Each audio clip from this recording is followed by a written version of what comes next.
Revival occurs when those who think they already know the gospel discover that they do not really or fully know it. This is a quote by the late pastor and theologian Tim Keller. As a church, we've been working through the book of Acts for what seems like forever, for a long time. The beginning of Acts records Jesus saying, "You will be my witnesses in Jerusalem and Judea and Samaria and the ends of the earth." And Pentecost kind of becomes this rock that gets thrown in the water. You throw a rock in the water and it just starts rippling out and out and out. And Pentecost becomes this rock. And so the gospel is in Jerusalem, and then it is in Judea, and then it is in Samaria. And now in Acts chapter 10, we're getting to the ends of the earth part. And this is commonly known as the passage where the gospel is finally delivered to the Gentiles. And if you're someone who's believed up until this point that the gospel was not available to the Gentiles, you wouldn't be alone, but you would be wrong.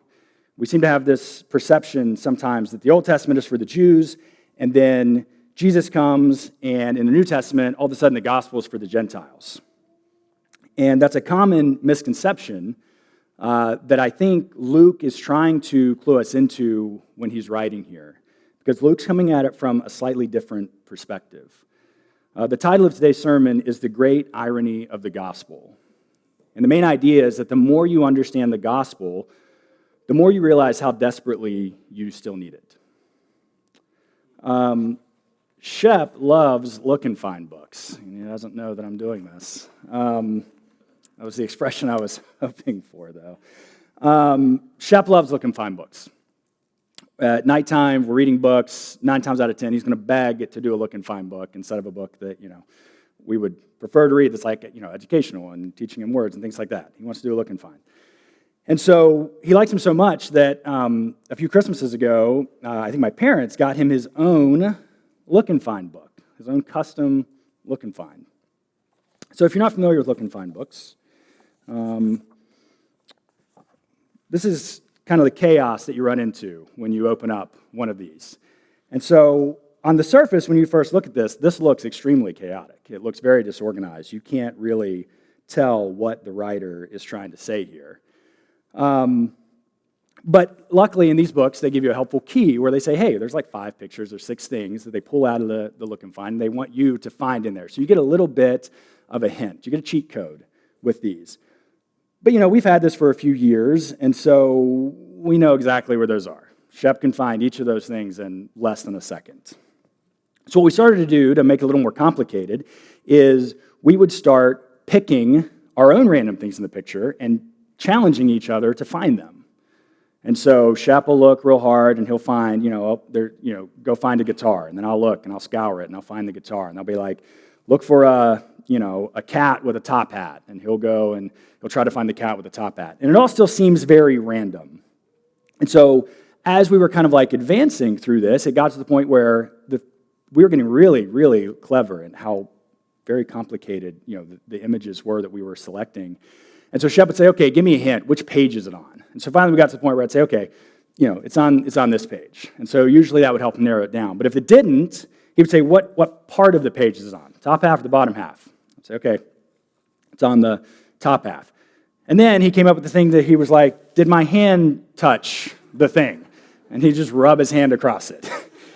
And so we got to the point where I was really narrowing it down for him. But even now, that doesn't work because we've looked at this so many times that we've started to understand. Again, it looks chaotic to you, but we've started to understand what the themes are to this page and the other pages. And if I say something that's a musical instrument, and I don't know if that's on this page in particular, but on some of the pages in this book, if I say something that's a musical instrument, he knows exactly what section that I'm talking about. And literally the last time we did this, probably a week ago, I gave him like 3 things that I thought were challenging, and he immediately just pointed to them. Wasn't even a challenge for him because he gets now what the writer is trying to do here. Like we understand these pages now. And I think sometimes the Bible seems like a look and find. It's a look and find that we don't have the cheat code to because we don't even know what the answer key is. We're just reading it, trying to make sense of something that sometimes looks a little bit chaotic. And so this passage in particular is kind of like a look and find. In Acts chapter 10, Luke has carefully, selectively, intentionally placed a few things in here, some breadcrumbs, that if we are willing to follow them, will paint a very different picture than if we just kind of are zoomed out looking at all the chaos of the story. And so let's read Acts chapter 10. We're actually going to start in chapter 9, verse 42. It's on my phone. We're going to start 43. Peter stayed for some time in Joppa with Simon, a leather tanner. Then we get into chapter 10. There was a man in Caesarea named Cornelius, a centurion of what was called the Italian regiment. He was a devout man and feared God along with his whole household. He did many charitable deeds for the Jewish people and always prayed to God. About 3 p.m, he distinctly saw in a vision an angel of God who came in and said to him, "Cornelius." Staring at him in awe, he said, "What is it, Lord?" The angel told him, "Your prayers and your acts of charity have ascended as a memorial offering before God. Now send men to Joppa and call for Simon, who is also named Peter. He is lodging with Simon, a tanner, whose house is by the sea." When the angel who spoke to him had gone, he called 2 of his household servants and a devout soldier who was one of those who attended him. After explaining everything to them, he sent them to Joppa. The next day, as they were traveling and nearing the city, Peter went up to pray on the roof about noon. He became hungry and wanted to eat, but while they were preparing something, he fell into a trance. He saw heaven opened and an object that resembled a large sheet coming down, being lowered by its 4 corners to the earth. In it were all the 4-footed animals and reptiles of the earth, and the birds of the sky. A voice said to him, "Get up, Peter, kill and eat." "No, Lord," Peter said, "for I have never eaten anything impure and ritually unclean." Again, a second time, the voice said to him, "What God has made clean, do not call impure." This happened 3 times, and suddenly the object was taken up into heaven.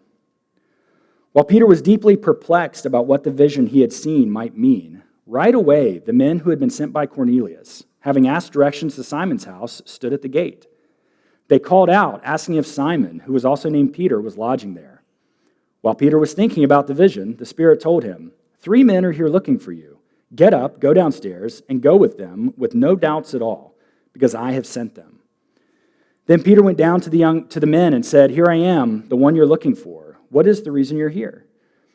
They said, "Cornelius, a centurion, an upright and God-fearing man, who has a good reputation with the whole Jewish nation, was divinely directed by a holy angel to call you to his house and to hear a message from you."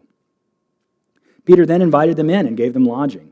The next day he got up and set out with them, and some of the brothers from Joppa went with him. The following day he entered Caesarea. Now Cornelius was expecting them and had called together his relatives and close friends. When Peter entered, Cornelius met him, fell at his feet, and worshipped him. But Peter lifted him up and said, "Stand up, I myself am also a man." While talking with him, he went in and found a large gathering of people. Peter said to them, "You know it's forbidden for a Jewish man to associate with or visit a foreigner. But God has shown me that I must not call any person impure or unclean. That's why I came without any objection when I was sent for. So may I ask why you sent for me?" Cornelius replied, 4 days ago at this hour, at 3 p.m, I was praying in my house. Just then a man in dazzling clothing stood before me and said, "Cornelius, your prayer has been heard, and your acts of charity have been remembered in God's sight. Therefore, send someone to Joppa and invite Simon here, who is also named Peter. He is lodging in Simon the tanner's house by the sea." So I immediately sent for you, and it was good of you to come. So now we are all in the presence of God to hear everything you have been commanded by the Lord. All right, let's pray before we get started. God, please speak to us today, your gospel, and help us to respond appropriately. Amen. Okay, so it's a long story. Peter's in Joppa at Simon the tanner's house. Now, Luke says both those things 3 times, so it's probably something to take note of in our look and find. Peter's in Joppa at Simon the tanner's house.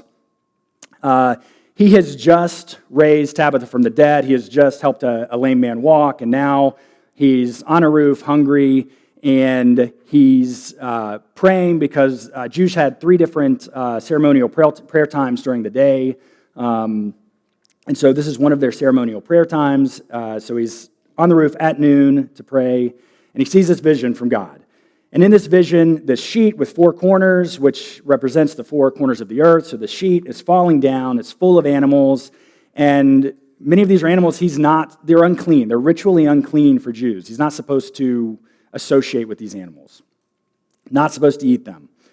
And it falls down, and God says, you need to eat. And Peter says, no, I can't do that. I've never eaten anything unclean. Now, we're not going to dive into this, but this is actually a direct quote from Ezekiel, when the same thing happens to Ezekiel almost. God comes to him and says, you need to eat this unclean meat. And Ezekiel says, no way, I'm not going to do that. And God lets him slide. God doesn't press the issue. But with Peter, he does.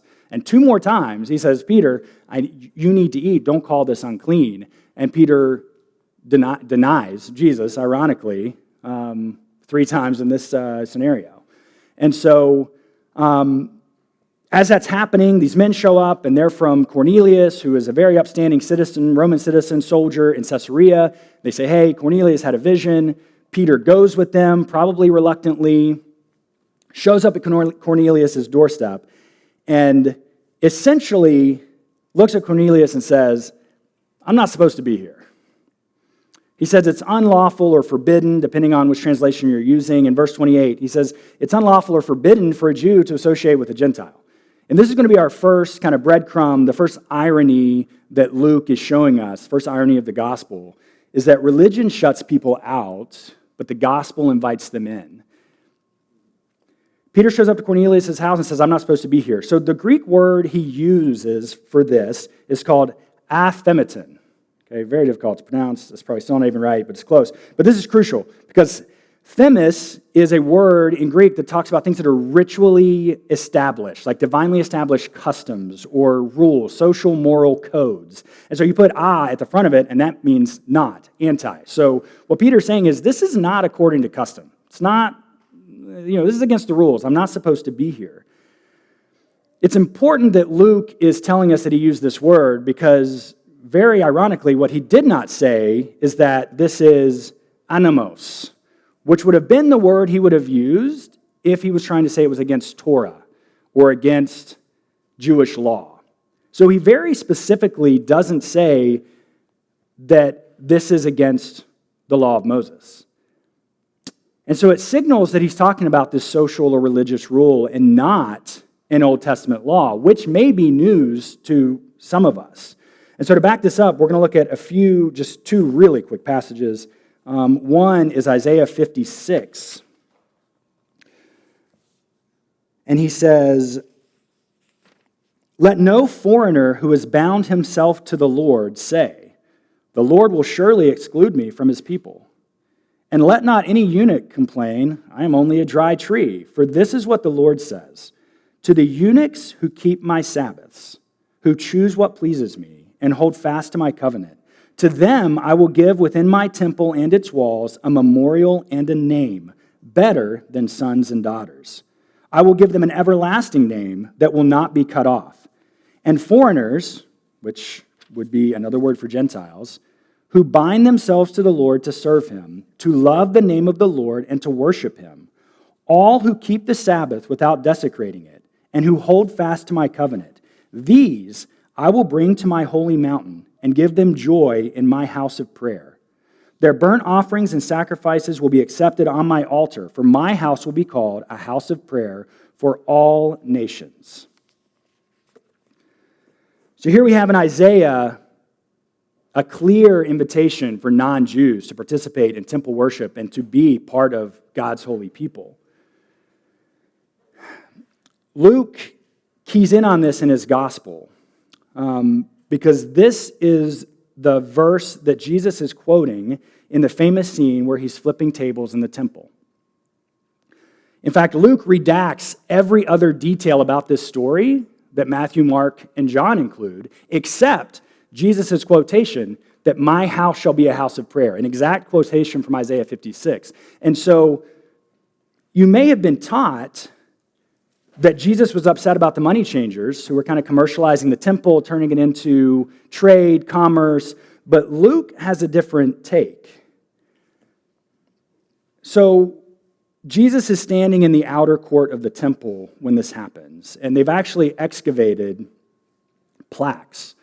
They're in some museums in Europe that were from the outer court on the wall that essentially said if you were a Gentile and you passed through the outer court to the inner court, it was punishable by death. So here's the problem with that. That wasn't Torah. That wasn't the law of Moses. This was a Jewish religious custom that was actually relatively new.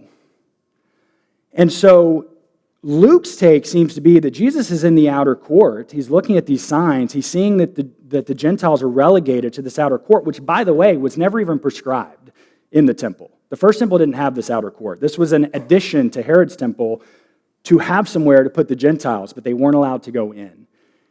And so Jesus quoting Isaiah to Luke seems like a statement of, this is wrong. The Gentiles aren't supposed to be excluded. We're not going to religiously exclude these guys because the gospel is for everybody. The gospel invites people in. It's not new today. It's always been this way. This is back from Isaiah. And so we get the idea that what Jesus is really upset about is this Gentile exclusion. And so according to Luke, this is what actually makes him mad. One other brief text we'll look at is Solomon's dedication prayer for the temple in 1 Kings. When a foreigner, Gentile, who is not of your people Israel, comes from a far country for the sake of your name, when he comes and prays toward this house, here in heaven your dwelling place, and do according to all for which the foreigner calls to you. So in the dedication prayer for the first temple, Solomon is anticipating foreigners coming and Gentiles coming. This is something that was prescribed in the Old Testament. So Peter is acknowledging here that the word he's using to disassociate from Gentiles is really just a social custom. This is not Mosaic law. This was a religious thing, not a God thing. And so as R.C. Sproul once said, the Jews hoped that the Messiah would cleanse the temple of Gentiles, but Jesus cleansed the temple for the Gentiles. This is a great irony of the gospel that religion shuts people out, but the gospel invites them in. Jesus came to save both Jews and Gentiles. No one is out of bounds for Jesus' forgiveness, and this is Luke's starting point. He started in his gospel, and he's carrying that into Acts chapter 10. And so this leads us to our second irony. Irony number 2, religion rewards your resume. The gospel redeems your resume. And so for this, we're going to look at the word devout, which was used in verses 2 and 7. In verse 2, it's used of Cornelius. In verse 7, it's used of one of his soldiers. This word is actually only used 3 times in the entire New Testament. And when it describes Cornelius in verse 2, that's the first time it's ever used. The third time is actually in 2 Peter. Ironically, Peter uses this word to describe believers. But it's called yisabes. And so essentially, it is a word that denotes faithfulness, faithful belief. Cornelius and the people with him, this soldier that he sends, they are faithfully following God, is what he's trying to convey here. And so Luke is introducing Cornelius and Peter in a deliberate parallel. He wants you to compare them. And the irony here is if you walked into the story without any other context and evaluated both just with the information we have in Acts chapter 10, you would probably tend to think that Cornelius is the mature believer and that Peter is the one who needs the gospel.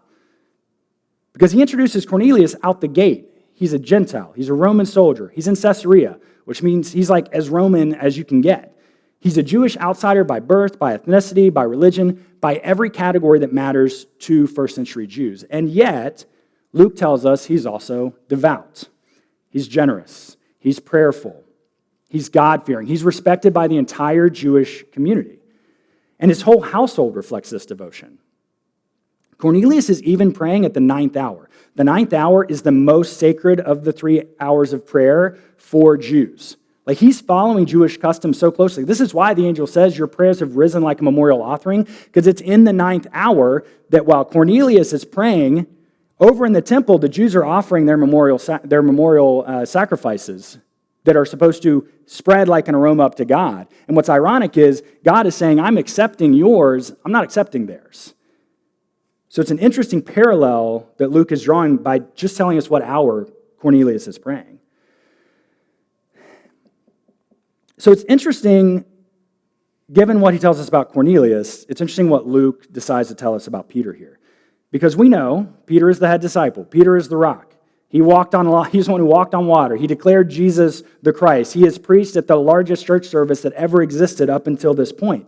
And he's just coming off of raising Tabitha from the dead and healing a lame man so that he could walk again. But here in chapter 10, we find him in Joppa, staying with Simon the tanner, refusing 3 times to obey the vision that God has sent to him. It's ironic that Cornelius the Gentile looks more religious than Peter, the Christ follower, the Jew. Both men receive a vision from God with a command. The Gentile responds with faithfulness. The follower of Jesus responds with skepticism and refusal. Luke doesn't want us to miss this irony. He's choking on this irony. He's placing their respective resumes side by side and comparing and contrasting them because he wants to drive home the point that God isn't trying to build our resumes. And you don't need to have a resume that is built to follow Jesus. The gospel is not something that was for you at one point and you accepted it, and now you have this resume where you've got everything figured out. You've arrived. You don't need any more growth. Luke is trying to show us that even though religion rewards your resume, the gospel wants to redeem your resume. And that's what we're seeing in Peter in Acts chapter 10. This leads us to the third irony. Irony number 3, religion is you managing your mess. The gospel is God meeting you in your mess. And the word here, the key word is tanner. Luke emphasizes Simon's profession in this passage 3 times. He's like, Simon, the tanner. Peter's with Simon, the tanner. Don't miss this. He's a tanner. Why do we care? Why does it matter? Well, a tanner was someone who worked with animal hides. They worked with dead animals. This was actually one of the least desirable positions in the Jewish culture. It was the lowliest profession, or one of them, that you could have as a Jew. In fact, typically, the rabbis would make you live outside the city if you were a tanner because of the stench. This is likely why Simon lives by the sea. He's not allowed in the city. He stinks. His house stinks. It's full of dead things. Tanners had such a low standing in the community that of the few select reasons a Jewish woman could demand a divorce from her husband, one of them was if he became a tanner. Also, not only that, if you married a guy who was a tanner and you thought, he's pretty attractive, I think I can deal with the smell, and you decide you can't, you could go to the rabbi and all you had to say was, I thought I could accept it, but I can't. And they would grant you a divorce. That is how badly tanners were thought of. Beyond the practical reasons why you wouldn't want to associate with a tanner, there were significant religious implications here. Tanners were constantly ceremonially unclean. The absolute most unclean thing you could do in Jewish society was touch a dead body of any kind. And so I cannot overstate, although I'm trying to, I cannot overstate how inappropriate it was for Peter to be staying with Simon the tanner. You need to understand how egregious this was to fully comprehend the irony that Luke is painting here. Peter had no business being at Simon's house based on his own belief system. And while he's sitting in the middle of this hyper-unclean environment, the stench of dead animals, God comes to him and says, eat. And he says, oh, no, I can't do that. So he won't eat it, but he'll live in it. This is a hypocrisy on Peter's part that Luke wants us to understand.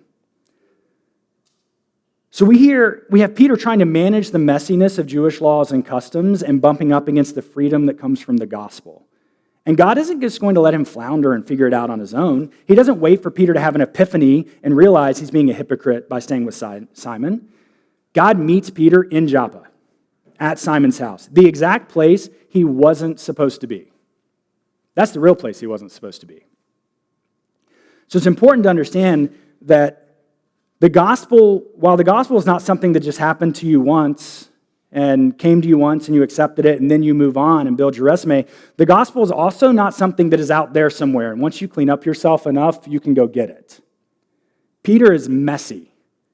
Peter is messy, and he is one of the closest people to Jesus while he was on earth. And Luke wants us to see that of the two guys in this story who have the gospel, the one closest to Jesus is the messy one.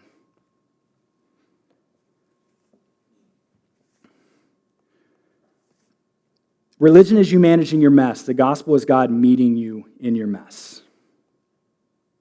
God doesn't want Peter to manage his mess. God wants to meet him there and change him.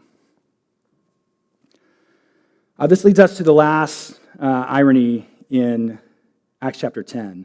Religion wants everyone else to change. The gospel wants you to change.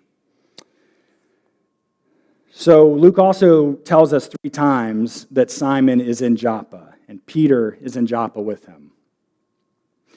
You probably are familiar with that town.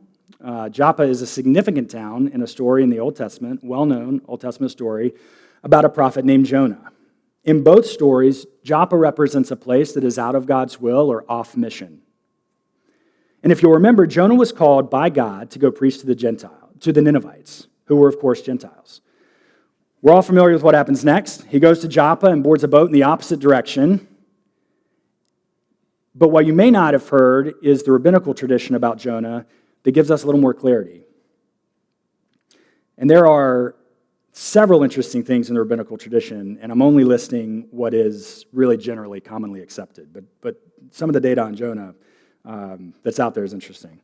In 2 Kings 9, an unnamed young man is commissioned by Elisha as a prophet and is sent to anoint Jehu as king of Israel. It is very commonly believed in Jewish rabbinical tradition that this unnamed prophet is Jonah, and this was his first job as a prophet. And it makes sense because eventually Jonah would serve as a close advisor to Jehu's great-grandson, Jeroboam II. And Jonah enjoyed great favor within the court of Jeroboam because he actually got to prophesy good news. He got to say that Israel was going to expand its boundaries and borders and win some battles, and they did. And so when you're a prophet that gets to tell the king good things and then they happen, you got a pretty special seat. So Jonah enjoys a lot of favor within the court of Jeroboam, likely. And so when we read this with added context, we're not seeing some random rogue prophet just kind of resisting the will of God, rebelling. What you're seeing is a devout Jewish prophet who enjoys great favor in the in crowd. He is well connected. He is well thought of. He has a great resume. This is Jonah. And this is the person that God calls to abandon his status and go preach the gospel to the Ninevites, to the Gentiles. And just like Peter centuries later, Jonah initially says no. Jonah says no, and he runs in the opposite direction, to Joppa. And after a bad boat ride and an unfortunate run-in with a big fish, Jonah eventually, begrudgingly, wanders into Nineveh and delivers the most pathetic sermon in the history of the world. In the history of the world. It's actually, in Hebrew, about 5 to 7 words, depending on how you read it. So Jonah walks into Nineveh, tells them 5 or 7 words, drops the mic, and walks away. But God uses this half-hearted warning to spark a revival in Nineveh. Now, at this point, some of you might like the idea of a 7-word sermon, but Jonah and I do not have the same preaching style. Why does Luke want us to think about Jonah while we're reading this passage? It's because there are a few key parallels between their experiences that help us understand what God is doing in Peter in Acts chapter 10. Jonah and Peter both arrived where God has sent them by way of Joppa.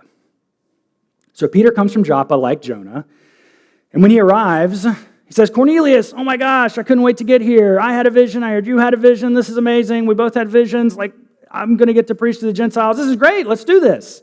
That's not what Peter says. Peter gets to Caesarea and essentially says, "I'm not supposed to be here." And verse 28, where he says it's forbidden to associate, in Hebrew is about 7 or 8 words. Very similar to Jonah's sermon. Both Jonah and Peter show up and are pretty short and dismissive. But most importantly, the key similarity between these two missionaries is that even though God is sending them both to preach the gospel to the Gentiles, God is actually using this calling to expose and chip away at their religious pride and holier-than-thou attitudes. Religious Jonah and religious Peter don't really think they need to change. The book of Jonah is a little bit about God changing Nineveh and a lot about God changing Jonah. Acts chapter 10, ironically, doesn't record any change in Cornelius. Cornelius doesn't change in Acts chapter 10. In Acts chapter 10, Peter is one who changes. Acts chapter 10 is nothing about Cornelius changing and everything about Peter changing. God didn't need Peter to preach to Cornelius. He'd already appeared to him in a vision. He didn't need anyone at all, honestly. But if he did want to use a human for the task, guess what? Philip's already in Caesarea. And he's coming off of this monumentous leading of a eunuch to Jesus and baptizing him. Philip's riding this high right into Caesarea. If God really wanted to, he could have just had Philip preach the gospel to Cornelius and it's done. But God didn't need Peter to bring the gospel to Cornelius. God wanted to use the meeting with Cornelius to bring the gospel to Peter. And even though it can be tempting to feel like everyone else needs to change in our religious circles, that's religion talking. God is focused on changing you. And while the gospel is not something in the past that happened once and now you don't need it, and it's also not something in the future that you have to go get once you've fixed yourself, it is something that is for you today and every day. And as followers of Jesus, the gospel is a constant, everyday thing, because the better you understand the gospel, the more you understand the gospel, the more you understand how desperately you really need it. Now, this is where Jonah's story and Peter's story start to diverge. Peter follows up his initial skepticism by saying, look, God has shown me that I'm not to call anything unclean. And so that's why I came without objection. So Peter, he's initially skeptical, but he starts to turn the corner. So after a really rough start in Joppa, Peter is finally coming around in a way that we never see Jonah do in his book. So Peter becomes the better Jonah, sort of. Because roughly a decade later, Peter and Paul have a run-in Antioch.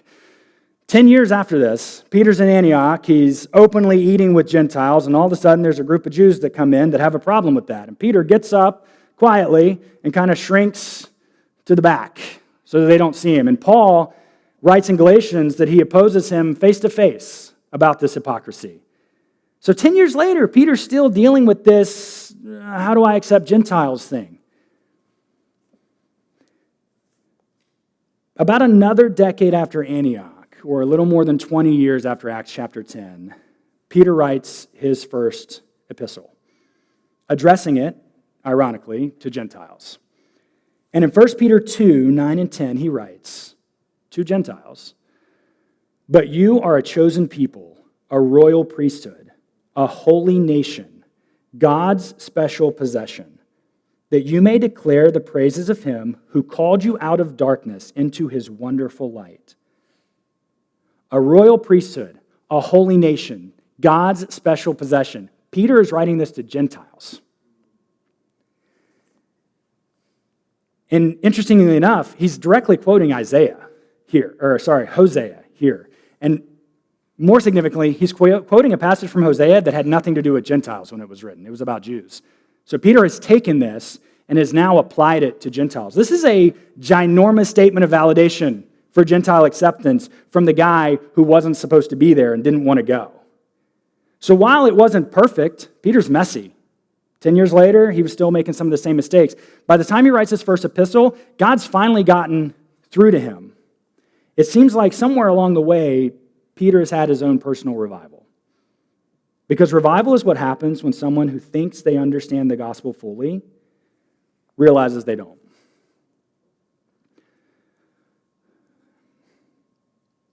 From a human perspective, the logic of the story is straightforward. Cornelius needs the gospel. Peter has the gospel. Peter goes to Cornelius. Cornelius gets saved. Mission accomplished. But that's not what Luke is trying to show us. If you look carefully at who changes in this passage, as I mentioned, Cornelius starts out the chapter devout, prayerful, generous, God-fearing. At the end of the chapter, what does it say? Cornelius is still devout, prayerful, generous, God-fearing. Cornelius hasn't changed. Peter hasn't shared the gospel with him yet. He is the same man he was in verse 1. At the beginning of chapter 10, Peter is living with a tanner while insisting he has never touched the unclean and needs to be told 3 times before he'll walk onto a Gentile's porch. At the end of the chapter, he's standing inside a Gentile home surrounded by Gentile people saying, God has shown me that I should not call anyone unclean. Ironically, the transformation Luke records in Acts chapter 10 is not Cornelius's.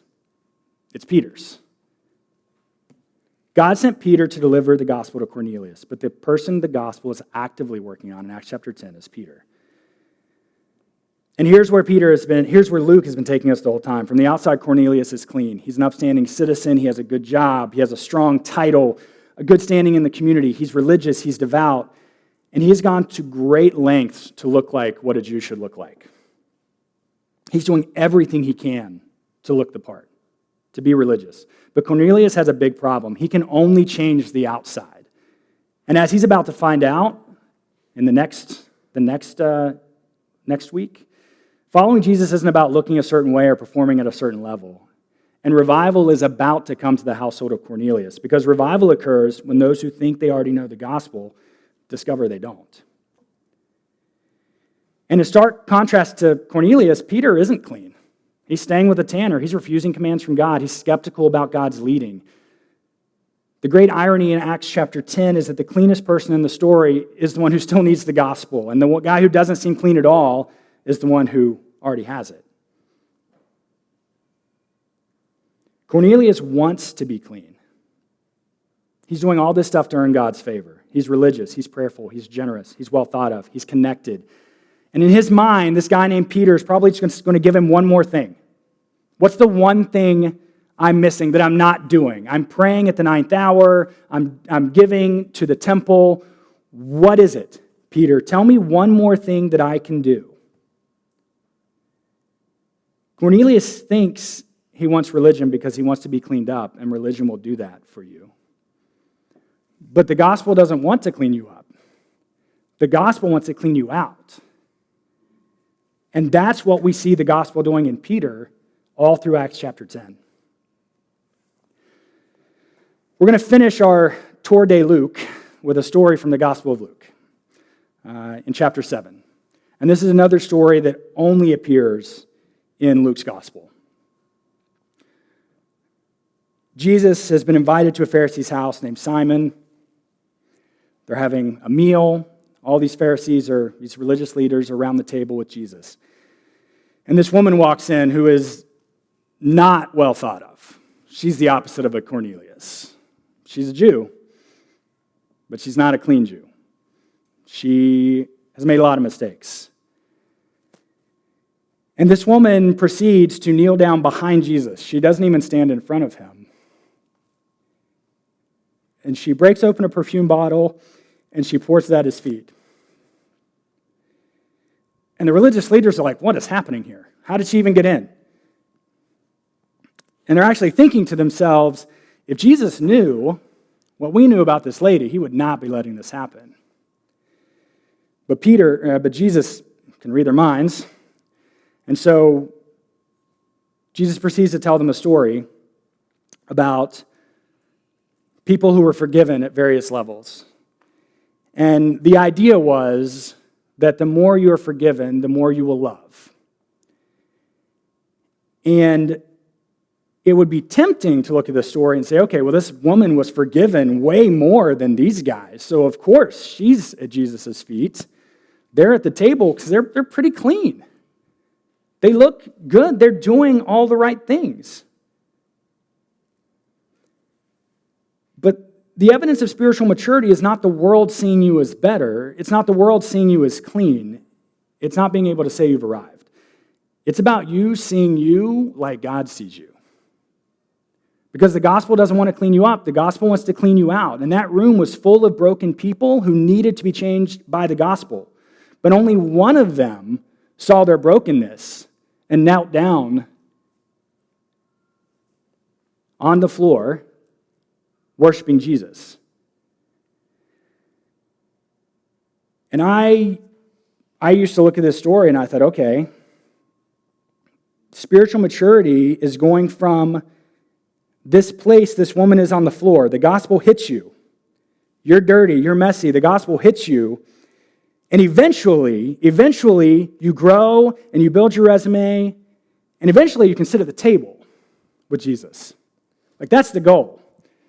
You start broken, you end up over here where the religious guys are. And their problem is not that they belong where this woman is. Their problem is they just haven't accepted Jesus. But everything about them is fine. They're religious, they're clean.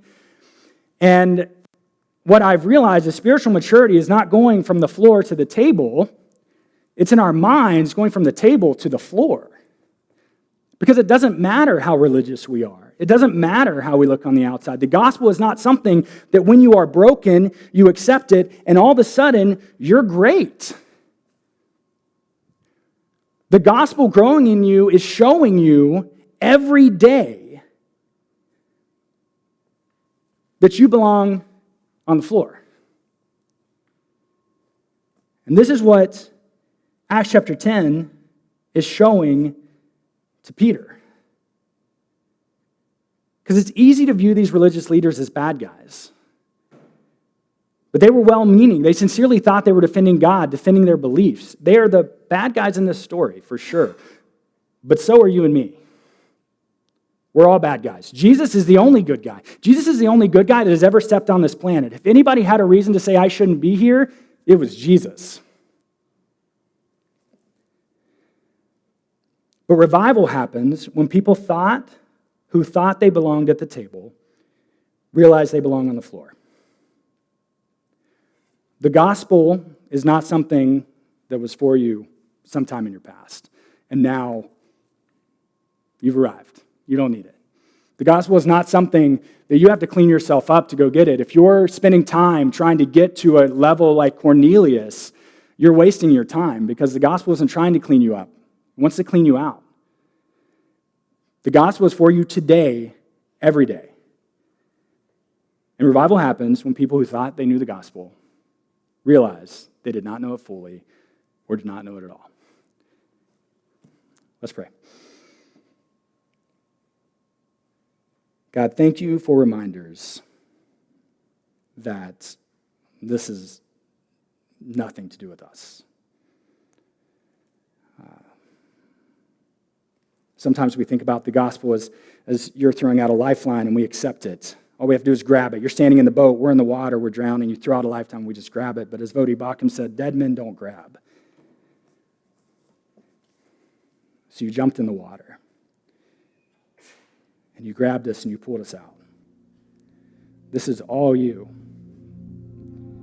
And I pray that everybody here would remember that today, tomorrow. It's not something that you just understand one time. It's something that you want to show us every day. That's what you did for Peter.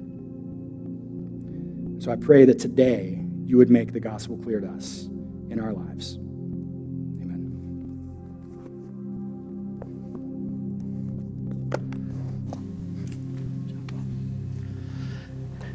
Amen. Thank you, Richie. I'm going to wear my Richie Parsons shirt for like 3 weeks. That was so good. So good.